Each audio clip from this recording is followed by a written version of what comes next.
शाम ढलने वाली है। ऋषभ और उसके दोस्त पास ही के खुले मैदान में बैठे हुए हैं। ठंडी के दिन है, इसीलिए सभी दोस्त आग जलाकर बातें कर रहे हैं। मौसम काफी डरावना है आज तो। वह तुम्हारा किस्सा सुना दो। अपने दोस्त की फरमाइश सुनते ही ऋषभ के शरीर में एक सिरण सी जाग उठी। नहीं नहीं यार, देखो मौसम बिगड़ रहा है और ऐसे में उस घटना को याद करना अच्छा नहीं है। फिर कभी बताऊंगा। अरे ऋषभ, ठंड में ऐसे भूतिया किस्से सुनने का मजा ही कुछ और है।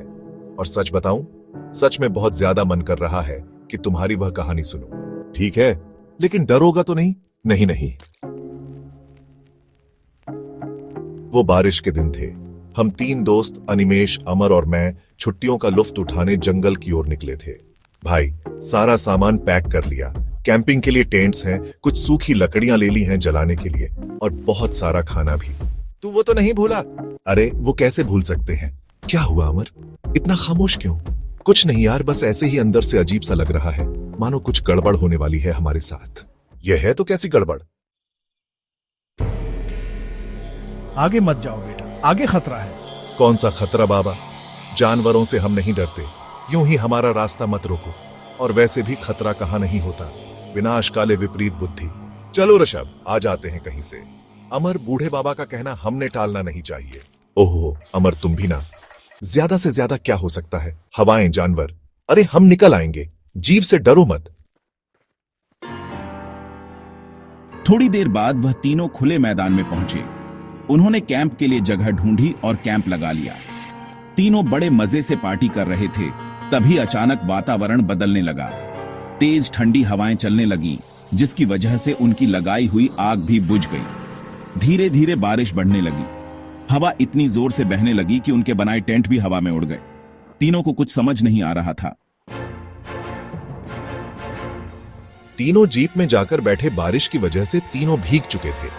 इतनी तूफानी बारिश मैंने मेरी जिंदगी में कभी नहीं देखी। हमें कहीं ना कहीं तो रुकने के लिए जगह ढूंढनी पड़ेगी। इतनी तेज बारिश से बाहर रहना खतरे से खाली नहीं है। हाँ, और रात भी बहुत हो गई है। चलो कहीं रुकने का इंतजाम करते हैं। दोस्तों वो देखो, वहां एक झोपड़ी दिखाई दे रही है। शायद वहां आज रुक सकते हैं। फिर ऋषभ ने जीप झोपड़ी की ओर मोड़ी। अंधेरा चीरते हुए वे तीनों झोपड़ी के पास पहुंचे। चलो वहां अंदर पूछते हैं। तीनों झोपड़ी के सामने खड़े थे। हेलो, कोई है यहाँ? कुछ देर कोई आवाज सुनाई नहीं दी। चारों ओर बस बारिश और तेज बह रही हवाओं की सरसराहट भरी आवाज सुनाई दे रही थी। ऋषभ डर से अमर की ओर देखने लगा। भाई, कुछ तो गड़बड़ है। ये दरवाजा अपने आप कैसे खुला है? तभी अचानक एक औरत सामने आई। दिखने में काफी सुंदर, त्वचा इतनी गोरी कि मानो अंधेरे में चमक रही हो। अपने नाजुक अंदाज में उसने पूछा, कौन हो? आप तीनों दोस्त उस औरत को देख हड़बड़ा गए थे। बाहर बहुत बारिश चल रही है और यहां आसपास रुकने का कोई ठिकाना नहीं है।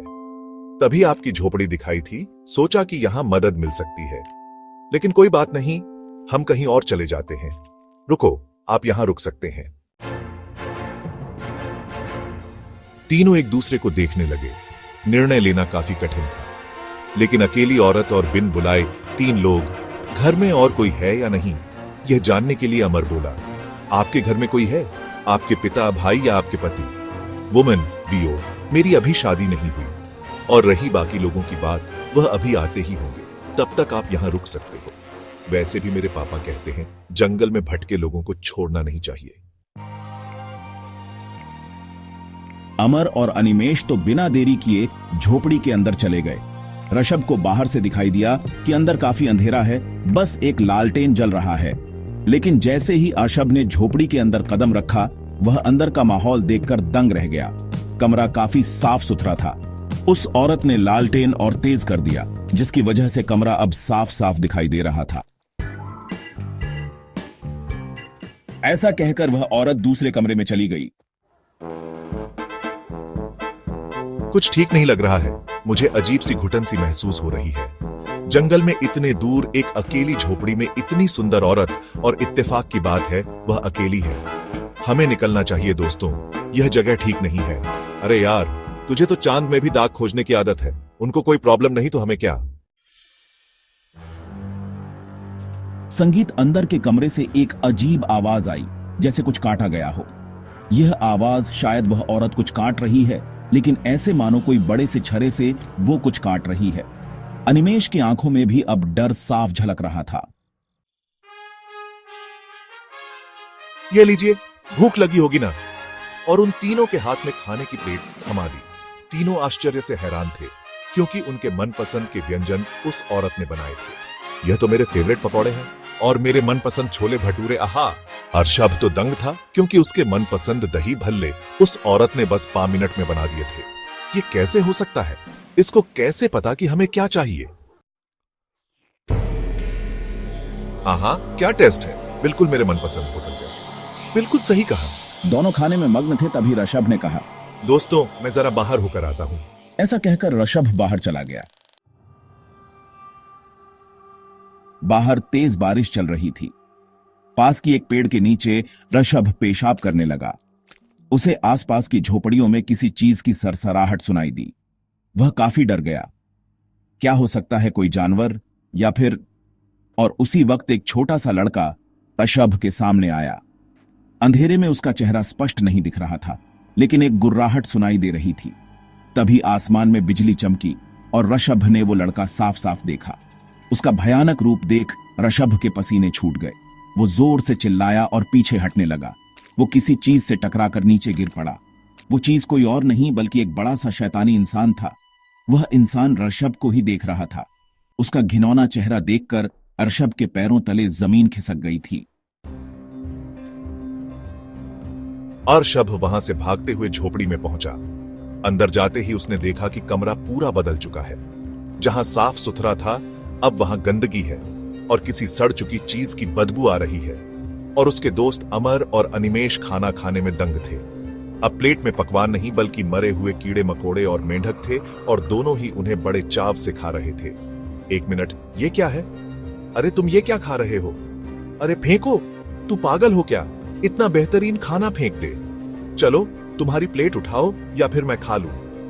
ऋषभ का ध्यान उस प्लेट पर गया जहां कुछ देर पहले लजीज दही बल्ले थे, लेकिन अब तो अर्शब को प्लेट में रेंगते हुए कीड़े दिखाई दिए। यह एक चाल है। हम लोगों को फंसाया जा रहा है, तुम लोग नहीं समझ रहे। संगीत हो ये क्या, लेकिन अब अमर और अनिमेष को होश आ जाता है और दोनों प्लेट उठाते ही तभी अचानक अंदर के कमरे से कुछ अजीब आवाज सुनाई दी, मानो कोई हंस रहा हो। तीनों डरते हुए अंदर के कमरे में झांकते हैं। सामने का दृश्य देखकर उन्हें चक्कर आने लगते हैं। अंदर जमीन पर एक चूल्हा है, जिस पर एक बहुत बड़ी कढ़ाई रखी हुई थी और वह औरत उसमें कुछ बना रही थी।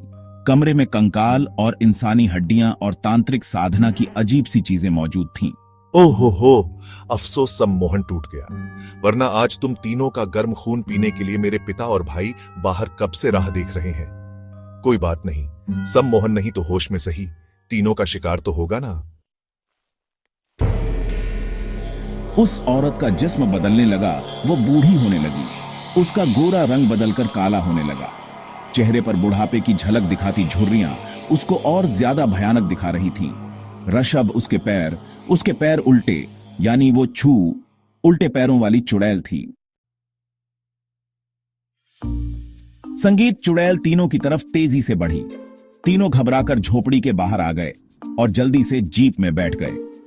ऋषभ जीप शुरू करने की कोशिश कर रहा था, लेकिन जीप शुरू होने का नाम नहीं ले रही थी। शायद किसी ने जीप को पीछे से पकड़ रखा था। हाँ, वो वही शैतान था जो ऋषभ को झाड़ियों में दिखाई दिया था। शायद वो चुड़ैल का पिता था और चुड़ैल का छोटा भाई जीप के ऊपर पागलों की तरह कूद रहा था। कुछ करो ऋषभ, इस तरह तो हम यहाँ से कभी भी निकल नहीं पाएंगे। ऋषभ ने चालाकी दिखाई और जीप को तेज गति से रिवर्स किया। धक्के के कारण और ऊपर कूद रहा वो बच्चा भी नीचे गिरा। अब ऋषभ बिना कुछ सोचे जीप को भगा रहा था, धुआंधार बारिश में जहां रास्ता दिखे वहां तेज से जा रहा था।